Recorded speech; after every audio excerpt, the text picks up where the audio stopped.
Geopodcast, Facultad de Geología, Universidad de Oviedo.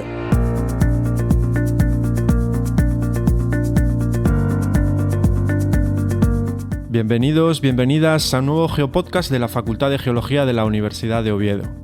Muchas gracias por acompañarnos en este programa tan especial que hoy les hemos preparado. Ponemos rumbo a ese lugar al que Pedro Pidal se refirió como el reino encantado de los rebecos y las águilas, a ese lugar donde la naturaleza se nos aparece verdaderamente como un templo. Les invitamos a quedarse con nosotros y a explorar la fascinante geología de los picos de Europa, desde sus formaciones rocosas hasta los procesos erosivos que han dado forma a sus majestuosas montañas y valles. Para guiarnos a través de este impresionante parque nacional, revelando los secretos geológicos que han moldeado su paisaje único, tenemos el honor de contar con la presencia de Montserrat Jiménez, catedrática del área de Geodinámica Externa de la Universidad de Oviedo. ¿Qué tal, Monse? ¿Cómo estás? Hola, muy bien. Muchas gracias por haberme invitado a participar en este podcast que va a hacer referencia a este lugar tan magnífico y emblemático. Pues muchísimas gracias por dedicarnos tu tiempo, por acompañarnos en este Geopodcast tan especial sobre la geología de picos de Europa. Comenzamos enseguida a descubrir las maravillas de la geología de uno de los paisajes más emblemáticos de España. Pero antes, reciban el saludo cordial de Luis Alberto Pando y de Carlos López.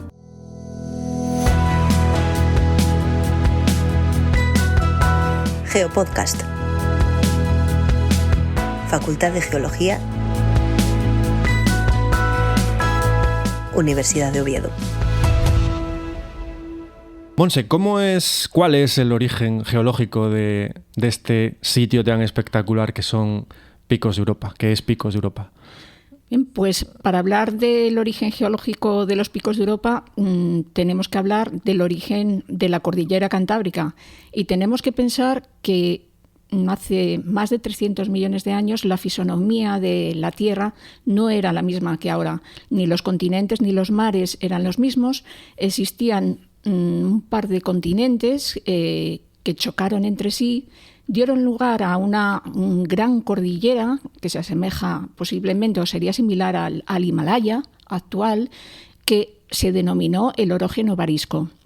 Esta cordillera fue totalmente arrasada y posteriormente el nuevo continente que se había formado por el choque de los dos anteriores, el continente Pangea, se fue fragmentando hasta dar lugar a los continentes más o menos actuales. De tal manera que hace unos entre 70 y 20 millones de años se produciría un nuevo choque, esta vez entre las placas euroasiática, la placa africana, la cual empujaría a otra pequeña placa, la microplaca ibérica, que sería muy similar a la península ibérica actual, pero que estaría viajando a modo de una isla hacia el norte para converger con todo lo que sería la parte, del sur de Francia. En ese momento se formarían los Pirineos y con los Pirineos la cordillera Cantábrica. Podríamos considerar que la orogenia alpina, esta etapa de la historia de convergencia de estos continentes, sería la madre del relieve actual y que los Pirineos y la cordillera Cantábrica serían cordilleras hermanas. Me imagino que toda esta historia geológica que habéis desvelado los geólogos, que habéis descubierto los geólogos, que habéis escrito los geólogos, surge de conocer las rocas, de estudiar las rocas, de leer las rocas que afloran en esta zona. ¿Qué rocas nos podemos encontrar? ¿Qué rocas predominan en el Parque Nacional de Picos de Europa? Bien, en el Parque Nacional de los Picos de Europa, las rocas predominantes son las calizas. Si observamos el imponente relieve de los Picos de Europa, nos vamos a encontrar unos afloramientos interminables de calizas, rocas grises de edad carbonífera que se formaron en medios marinos. No obstante, hay otras rocas también en el parque, en el sustrato del parque, menos abundantes, que serían como las cuarcitas, areniscas cuarcíticas, mejor dicho, las lutitas y las areniscas, que también tuvieron lugar, o cuya formación tuvo lugar también en medios marinos o próximos a los océanos. Digamos que si miramos los picos de Europa, desde lejos y vemos todos estos afloramientos grises, pues casi podríamos decir que todo el monte es océano, o al menos alguna vez lo fue. Resulta francamente curioso eso de imaginar que las rocas que hoy tenemos por encima de los 2.000 metros de cota, por ejemplo, se formaron en el fondo del mar, ¿no? ¿Cuáles son los principales procesos geomorfológicos que han dado lugar a este relieve que hoy conocemos en Picos? Entre los principales procesos geomorfológicos podremos destacar, en primer lugar, la acción fluvial, la acción de los ríos, que ha hecho que los picos de Europa se dividan en 3 imponentes macizos calcáreos. En segundo lugar, podríamos destacar la acción de la gravedad, con la génesis de algunos fenómenos como desprendimientos rocosos, argallos. La acción glaciar sería otro fenómeno destacable, que ha condicionado buena parte de la historia de los picos de Europa, pero el conjunto de procesos por excelencia en el Parque Nacional de los Picos de Europa son los procesos kársticos, vinculados a la disolución de la caliza. Hay también la actuación de otros procesos, como los nivales o periglaciares, que se podrían añadir a la lista de los anteriores. Ponemos en primer lugar los procesos kársticos, pero nos ha llamado la atención eso que acabas de comentar de los glaciares. ¿Qué influencia han tenido los glaciares? ¿Cuándo ha habido glaciares en Picos de Europa? ¿Y cuál ha sido su influencia en lo que hoy conocemos? En los picos de Europa hubo glaciares. La pregunta es muy interesante porque recientemente se ha descubierto que pudo haber glaciares hace más de 400.000 años. Sin embargo, la mayor parte de las evidencias que encontramos en el paisaje, algunas tan espectaculares o tan visitadas en la zona del parque, como son los lagos de Covadonga y la Vega de Comella, nos hablan de un glaciarismo, de fenómenos glaciares de hace más de 45.000 años. Estaríamos hablando de los últimos 45.000 años de la historia de la Tierra. Eso respecto al cuándo.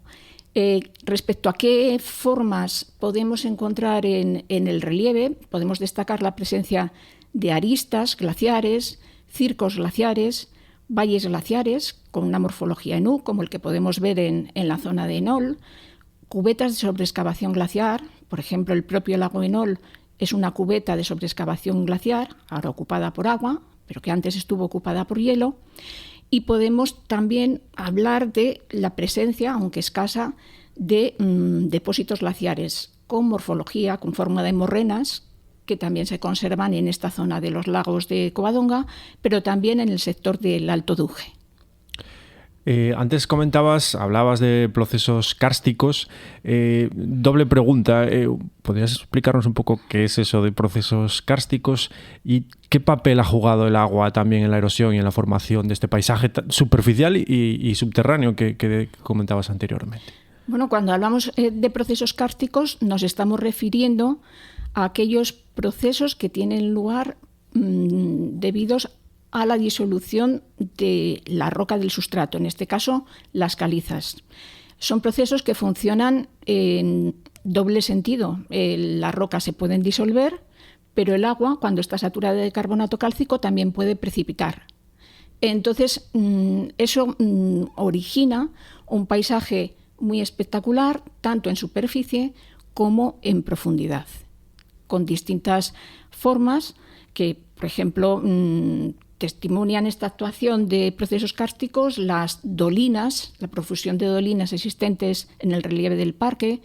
Las dolinas son las formas kársticas por excelencia, son depresiones redondeadas o elípticas de diferentes tamaños, y en concreto en el Parque de Picos hay unas dolinas de pequeño tamaño formadas en antiguos depósitos glaciares, que tienen una terminología que responde a la toponimia local. Se denominan boches. Este es uno de los aspectos interesantes de la zona. Pero también encontramos valles ciegos. Un ejemplo es el Valle de Orandi, cuyas aguas circulan, las aguas del río de las Mestas, circulan aproximadamente a lo largo de 3 kilómetros para luego infiltrarse en un sumidero y recorrer un camino subterráneo que las conduce a la gruta de Covadonga, que es donde desaguan, dando lugar a una cascada. Además de estas formas, podemos observar en distintas paredes de afloramientos rocosos formas de lapiaz. El lapiaz es el micromodelado kárstico que se manifiesta por la presencia, en este caso muy espectacular, de acanaladuras que tienen morfologías rectilíneas o incluso sinuosas, y sorprende su presencia en muchas de las paredes rocosas del parque. Además, ya cuando entramos, claro, el agua se infiltra, las dolinas, las grietas existentes en superficie, los sumideros, favorecen la infiltración de agua hacia el interior del macizo kárstico. Esto ocasiona que el paisaje subterráneo que aparece en la zona sea casi tan importante como el paisaje superficial. De hecho, se encuentran numerosos conductos, numerosas cuevas. Estamos hablando de 3.700 cuevas y que en total suman en longitud unos 430 kilómetros. Pensemos que es casi la distancia entre Oviedo y Madrid.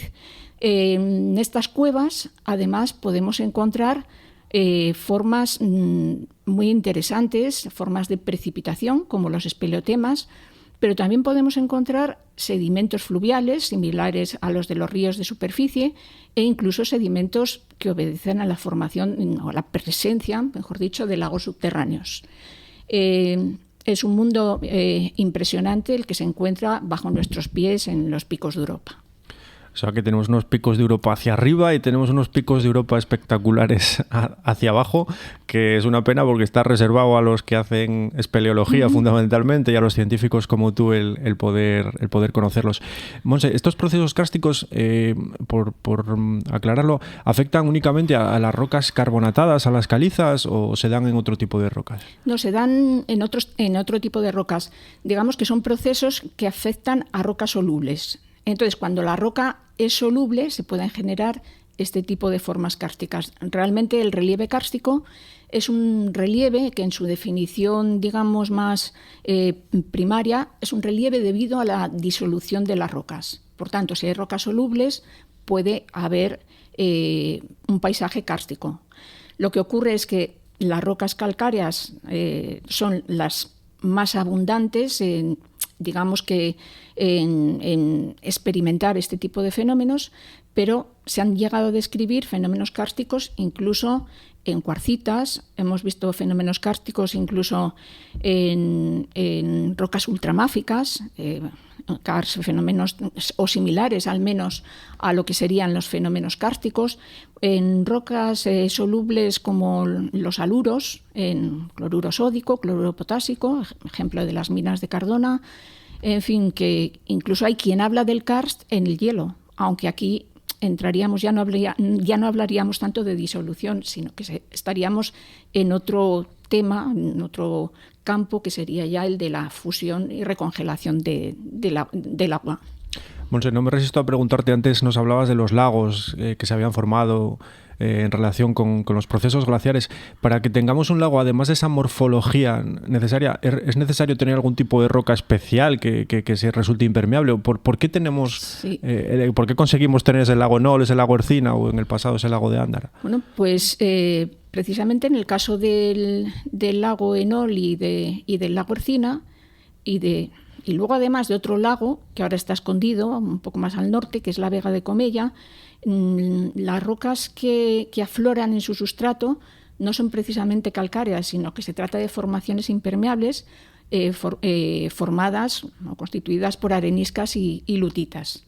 ¿Qué pasa? Que estas rocas tienen dos propiedades, digamos, a destacar.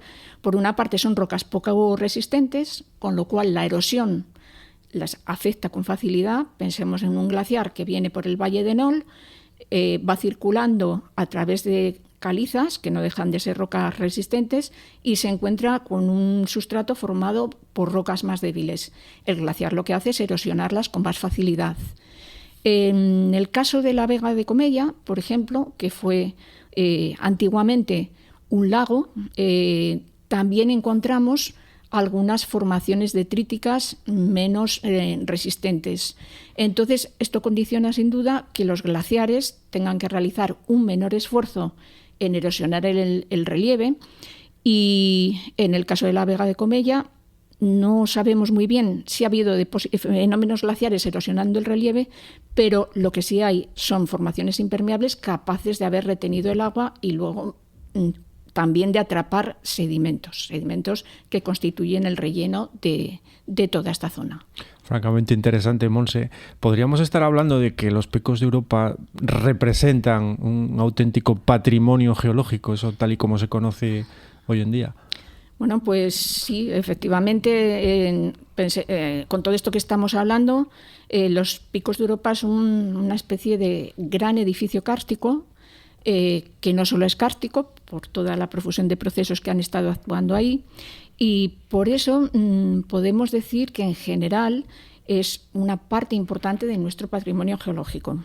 Cuando hablamos de patrimonio geológico nos estamos refiriendo a distintos recursos y elementos que nos pueden proporcionar datos sobre la historia reciente de la Tierra, datos sobre la interpretación del paisaje, la forma del terreno, en fin, esto sería una definición un poquito simplificada de lo que es el patrimonio geológico.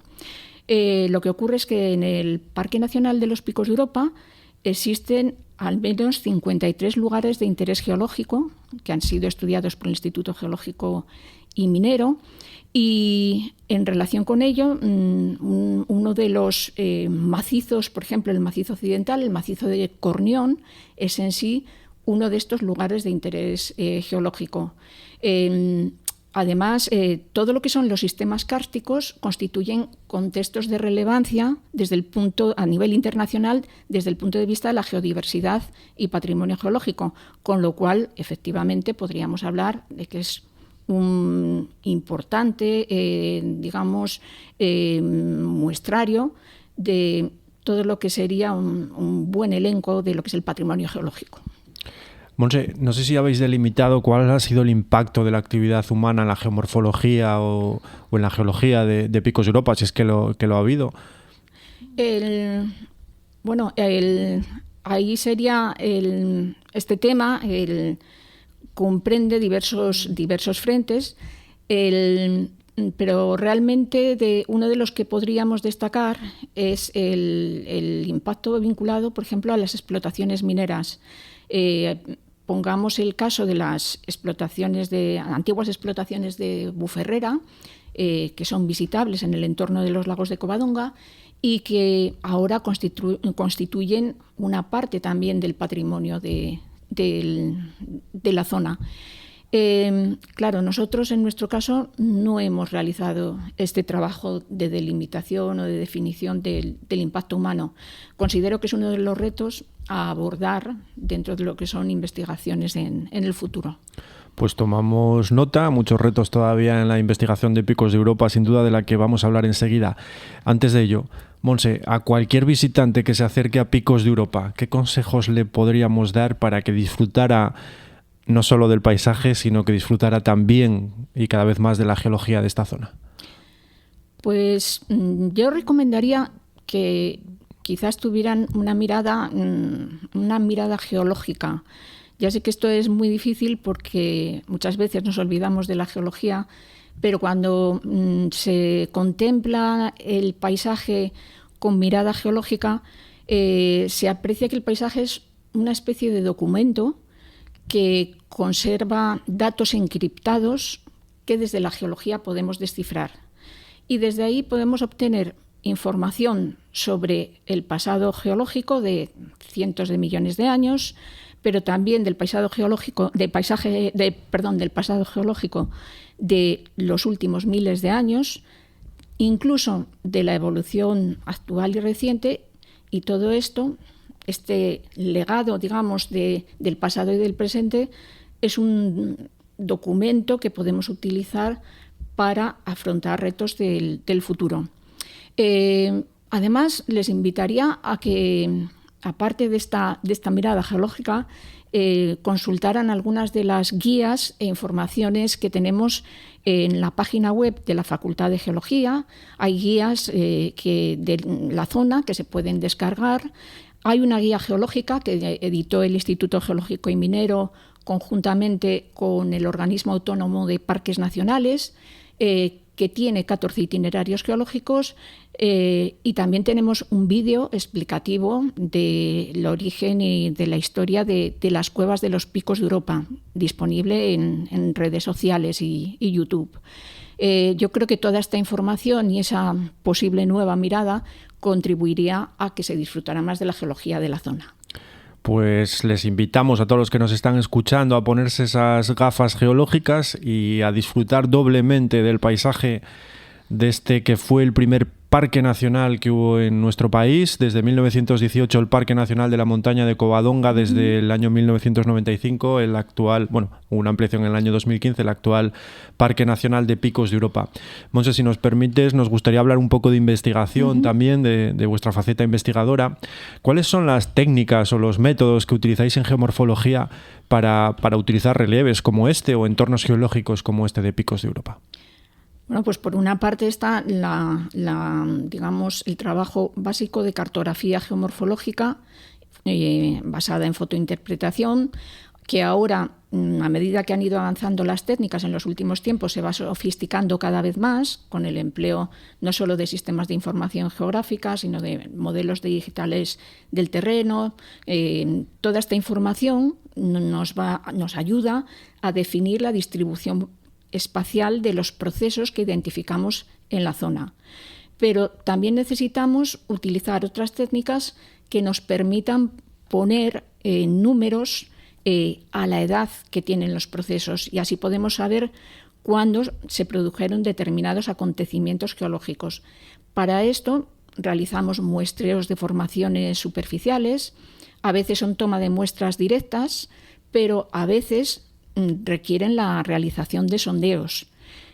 Todas estas muestras se analizan sedimentológicamente, mineralógicamente, pero uno de los aspectos que más nos interesa es obtener muestras cuya obtención, en las que la obtención de una edad cronológica sea posible. En función del tipo de muestra, seleccionamos el método de datación. Por ejemplo, en espeleotemas se utiliza el método uranio-torio. En sedimentos que contienen cuarzo podemos utilizar lo que se llama en inglés OSL, o se reconoce por estas siglas, que sería la luminiscencia estimulada ópticamente. Y, por supuesto, cuando hay materia orgánica, el carbono 14, siempre que estemos dentro de los rangos de datación de este método. Esas serían, en síntesis, las formas, las técnicas y métodos. Pero ocurre otra peculiaridad en el parque, que es que hay que investigar en la zona subterránea. Ahí ya estas técnicas más convencionales requieren, más geológicas, que utilizamos en superficie, han de ser complementadas por la realización de topografías espeleológicas y toma de datos con equipos especiales como distanciómetros, láser y otros instrumentos que ayudan a establecer las características geomorfológicas de las cuevas. Y para eso se cuenta también con equipos espeleológicos cuya participación es importantísima en el estudio de este ámbito subterráneo. Si tuvieras que destacar alguno de esos descubrimientos que habéis llevado a cabo en Picos de Europa, ¿cuál te gusta especialmente? Me gusta especialmente el estudio de cómo tuvo lugar el retroceso glaciar en todo lo que es el entorno de los lagos de Covadonga. Entonces, tenemos que pensar que hace más de 50.000 años, estamos en edades que todavía, ojo, que no conocemos del todo bien, pero pongamos 5.000 años menos. Hablemos de hace unos 45.000 años, cómo sería el paisaje de los picos de Europa. Se asemejaría más bien al de los Alpes. Tendríamos 3 casquetes glaciares recubriendo los picos de Europa, los 3 macizos, y la extensión del hielo abarcada por estos glaciares llegaría a 180 kilómetros cuadrados de extensión. 72 kilómetros cuadrados de estos se encontrarían en el casquete glaciar del macizo de Cornión o macizo occidental. Bueno, pues bien, una parte de estos frentes glaciares desembocaban en la zona, fluían a través del Valle de Nol y la zona de Ercina y generaron un glaciar que estuvo estabilizado en torno a los 1000 metros de altitud, y este glaciar, al fundirse, rellenó una depresión que se encuentra al norte, de la que hemos hablado antes, que es la Vega de Comella. Esto es, o sea, que teníamos un lago donde al norte de lo que entonces era un glaciar.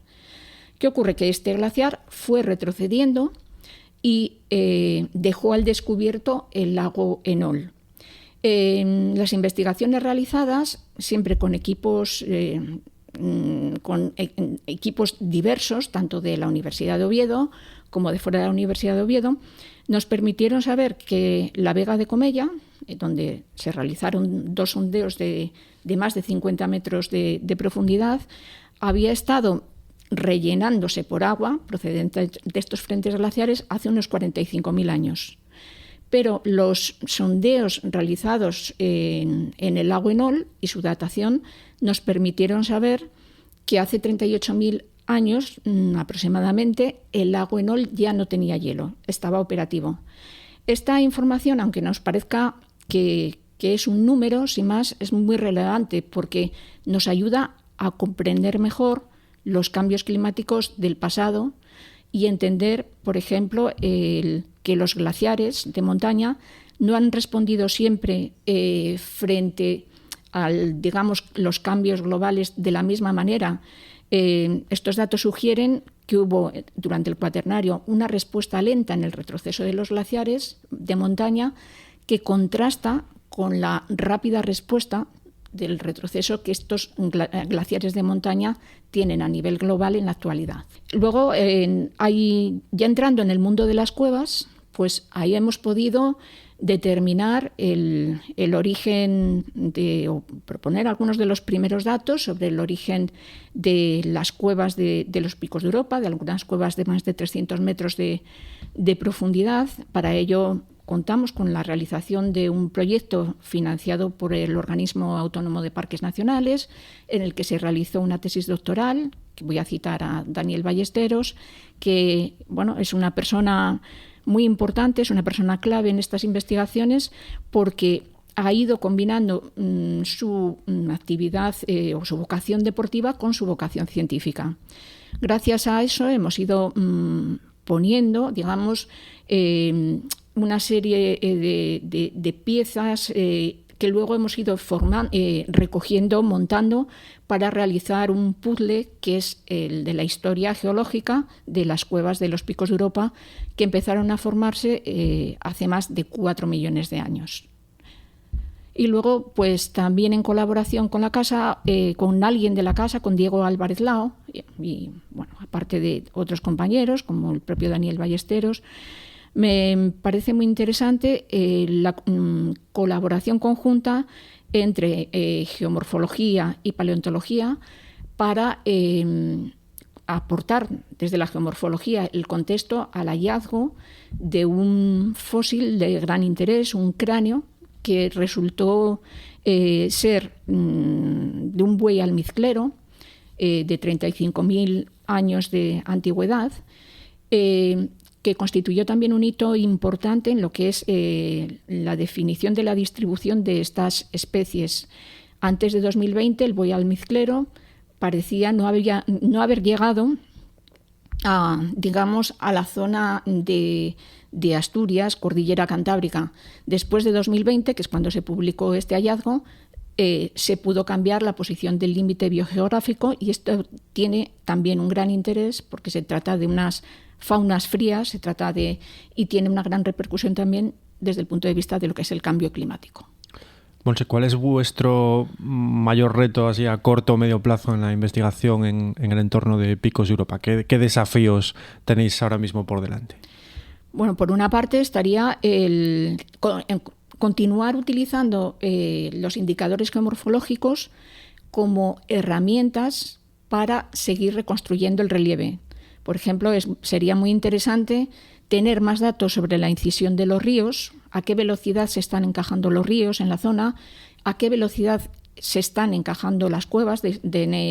Tenemos todavía pocos datos sobre esto, y cuál es su relación con cambios de tipo global, con cambios de tipo tectónico, climático. Todo esto es un reto interesante, digamos, en relación con el pasado. Descubrir las huellas de posibles glaciares más antiguos sería otro reto de interés, pero yo creo que hay otros retos que son interesantes de cara a procesos geológicos activos. Por ejemplo, no hemos hablado nada de los desprendimientos rocosos, y aquí entramos en lo que serían la definición de riesgo geológico o el tratamiento de riesgo geológico. Los procesos activos en las laderas del parque, sobre todo en desfiladeros, pueden constituir, un peligro para visitantes, usuarios, habitantes en la zona, y sería necesario, ese es un importante reto que abordar, caracterizar estos procesos y ver cuál es su influencia o cuál puede ser su potencial peligrosidad de cara al uso del parque. Pues sin duda te emplazamos a un próximo Geopodcast para conocer un poco cómo evolucionan estas investigaciones y para hablar de estos temas tan interesantes como los riesgos geológicos, por ejemplo, que nos estás comentando. Montse, para terminar, 2 preguntas. La primera de ellas es: ¿cuál es tu rincón favorito de los Picos de Europa? Que seguro que tienes algún lugar que te gusta especialmente. Pues por una parte debo reconocer que me gusta el entorno de los lagos de Covadonga, la Vega de Comella, me parece espectacular y es, digamos, claro, es que es un sitio que nos ha aportado una gran cantidad de información. Otra zona que me gusta especialmente, aunque quizás es menos conocida, es todo lo que es el curso alto del río Dobra. Entonces, que constituye un valle encajado y que es muy bonito e interesante de recorrer. Yo me centraría en esos 2 lugares, pero claro, es que luego están los Hous, el Hou Santo, por ejemplo. Yo creo que hay un montón de rincones y esta pregunta que me planteas es la más difícil de todas. A ver si no es más difícil que la que viene ahora, que es, siempre terminamos los Geopodcasts preguntándole a nuestros entrevistados si volverían a estudiar geología. ¿Cuál es la respuesta en tu caso? Pues sí volvería a estudiar geología, pero lo que me gustaría es hacerlo ahora, no en los años 80, que es cuando estudié yo geología. Me gustaría hacerlo ahora porque creo que la facultad está en un magnífico momento, y también creo que el planeta necesita de la geología más que nunca. Para mí la geología es la gran ciencia del planeta y entonces es ahora cuando me gustaría estudiarla, porque los conocimientos acumulados ya son mucho mayores y los retos que nos plantea el futuro requieren de nuestra participación, de la participación geológica, y ahí confío en lo que nuestras nuevas generaciones. Pues nos quedamos con ese mensaje. El planeta necesita de la geología. Montserrat Jiménez, catedrática del área de geodinámica externa del Departamento de Geología de la Universidad de Oviedo. Muchísimas gracias por contarnos tantas y tan interesantes cosas sobre la emocionante geología de Picos de Europa. Muchas gracias. Muchas gracias a vosotros. Y ya sabéis que estoy disponible para próximas ocasiones. Habrá próximas ocasiones, no lo duden. A ustedes que nos escuchan y que cada semana son más, esperamos que hayan vuelto a disfrutar tanto como nosotros con la geología. Les emplazamos a un próximo Geopodcast. Hasta entonces, recuerden que pueden seguir la actualidad de la Facultad de Geología en nuestra nueva página web geologia.uniovi.es y en todas nuestras redes sociales. Ya lo saben, @geologiaoviedo. Hasta el próximo Geopodcast, ya lo saben, que sean moderadamente felices.